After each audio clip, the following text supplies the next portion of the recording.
Meskipun dalam gelar perkara khusus pihak Polda Metro Jaya telah menunjukkan ijazah asli Jokowi, Roy Suryo CS tetap bersikukuh jika ijazah tersebut adalah palsu.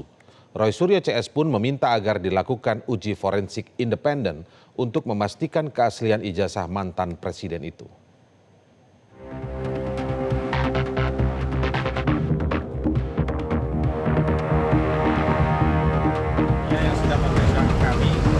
Belum puas ditujukan ijazah asli oleh Polda Metro Jaya, Roy Suryo CS tetap menempuh langkah hukum untuk memperpanjang proses penanganan kasus tudingan ijazah palsu Joko Widodo.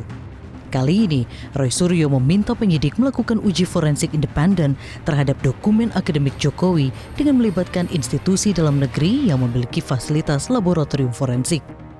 Permintaan untuk melakukan apa yang kami sebut sebagai uji lab for independent.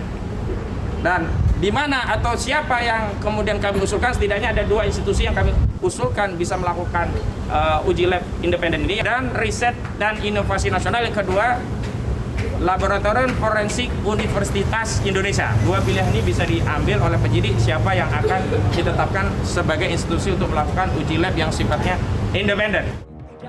Roy Suryo menyebut ada 4 dokumen akademik Jokowi yang ingin diajukan untuk diperiksa secara forensik. Seluruh dokumen itu diterbitkan oleh Universitas Gadjah Mada. Menurutnya, sejumlah dokumen tersebut bermasalah. Saya tetap mengatakan itu, langsung saya seperti Bang Rostam. Ketika lihat itu, saya langsung lihat 99,9% palsu. Ya, tetap satu sangat kontras, kedua watermark tidak bisa kelihatan, ya secara jelas ya. Ada tipis-tipis tapi itu kayaknya hasil reprinting ulang. Kemudian emboss sama sekali nggak bisa dirasakan. Emboss itu harus dirasakan. Dan yang paling penting juga ini bagian yang kedua. Ada kebohongan yang kemudian kemarin tampak. Kalau Polda Metro telah mengatakan bahwa bentuk fisik kertas ini telah disita pada tanggal 23 Juli 2020, setidaknya ada beberapa kebohongan. Kebohongan pertama dilakukan oleh orang namanya Juliari. Meski masih terus berupaya menempuh jalur hukum, masih ada kesempatan bagi para tersangka untuk berdamai atau melalui restoratif justice di tengah proses penyidikan oleh Polda Metro Jaya. Pasalnya, Jokowi disebut siap memaafkan sebagian besar tersangka yang terbawa arus. Namun, upaya perdamaian itu dikecualikan terhadap 3 nama yang dinilai melampaui batas kewajaran, sehingga perlu diberi sanksi demi efek jera. Apakah semua akan tidak dimaafkan, misalnya 12 nama. Yang ada 12 nama itu. Nah, ternyata Pak Jokowi bilang, saya bukan tipikal orang yang tidak pemaaf. Jadi yang pasti tidak semua.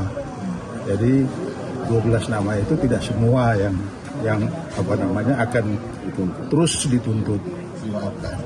Itu akan dimaafkan. Tapi yang 3 nama yang kelihatannya terlalu ekstrim,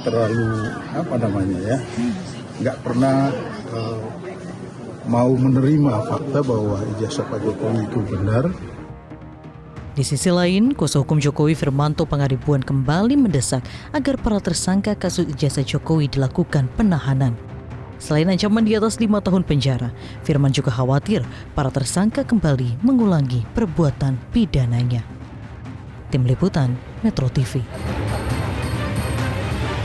Jelajahi cara baru mendapatkan informasi. Download Metro TV Extend sekarang.